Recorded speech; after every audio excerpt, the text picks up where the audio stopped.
যেদিন আমাদের নবী করিম সাল্লাল্লাহু আলাইহি সাল্লাম এই দুনিয়া ছেড়ে চলে যাবে, ওই দিনের একটা ঘটনা বলি। ওইটা শোনার পর আপনাদের রূহ ঠান্ডা হয়ে যাবে, সত্য করে বলতেছি।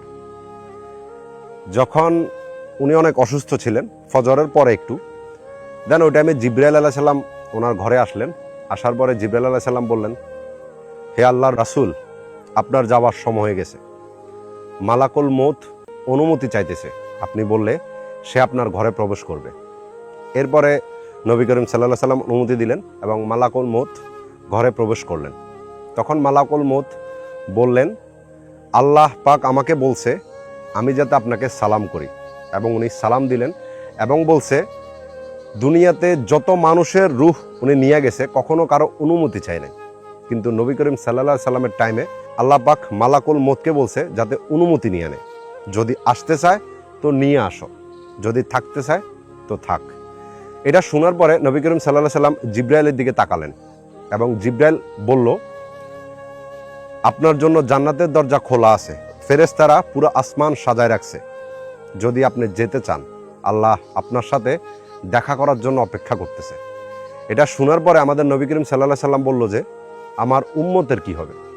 তখন জিবরাইল আলাইহিস সালাম বললেন, আল্লাহ পাক বলছেন আপনার উম্মতের জন্য আপনাকে কষ্টে ফেলবে না।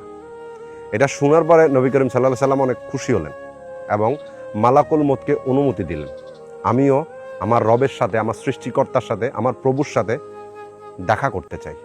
এবং ওনার অনুমতি নিয়ে ওনাকে দুনিয়া থেকে নিয়ে গেলেন। যখন ওনাকে দুনিয়া থেকে নিয়ে গেলেন, মা আয়েশা বলতেছে ওই টাইমে ঘরের মধ্যে এমন একটা আলো সৃষ্টি হয়েছে যেন মনে হয়েছে যে সূর্য উদয় হয়েছে, এবং এত সুন্দর একটা সুগন্ধ যেটা আর কখনো দুনিয়াতে শোনা যায়নি, এবং ওই সুগন্ধটা 2 থেকে 3 দিন পর্যন্ত ছিল।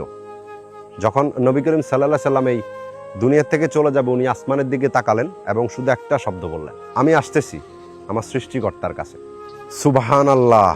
একবার চিন্তা করে দেখেন, মালাকুল মউত অনুমতি নিয়ে আসছে এবং দুনিয়াতে কোনো সর্বপ্রথম ব্যক্তি যাকে উনি সালাম করছে, সর্বপ্রথম কোনো ব্যক্তি যার অনুমতি নিয়ে তাকে দুনিয়ার থেকে নিয়ে গেছে। আর আমরা ওই নবী করিম সাল্লাল্লাহু আলাইহি সাল্লামের উম্মত, যিনি মৃত্যুর আগে পর্যন্ত তার উম্মতের কি হবে এটা আল্লাহর কাছে জিজ্ঞেস করে তারপরে এই দুনিয়ার থেকে গেছে। সুবহানাল্লাহ!